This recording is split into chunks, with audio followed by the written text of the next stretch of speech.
विजयनगर जिल्ह्यार से मारा गोरभाईना शिवप्रकाश महाराज जय शिवराव राम राम गोरभाई एज मिना 21 तारीखेर काही हरपनळी तालूक मठार संत शिवलाल महाराज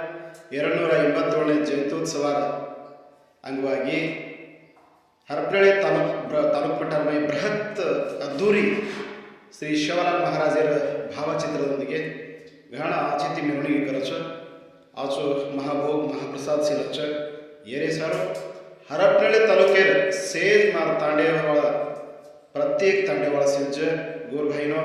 याडियो भेनेयो से आपूर ब्रस फेट्या काचडे छाट्या आपूर वेशभूषणा पर से आचेती आणो तेज लेले नानो आपण से घण आचेती मार भाई बंधु सिंच शिवलाल महाराज जयंती उत्सवाना यशस्वी करा तमसे आओ मैं भी आ रहा हूँ तमसे भी आओ करके मैं विनती कर रहा हूँ जय शिवलाल राम राम।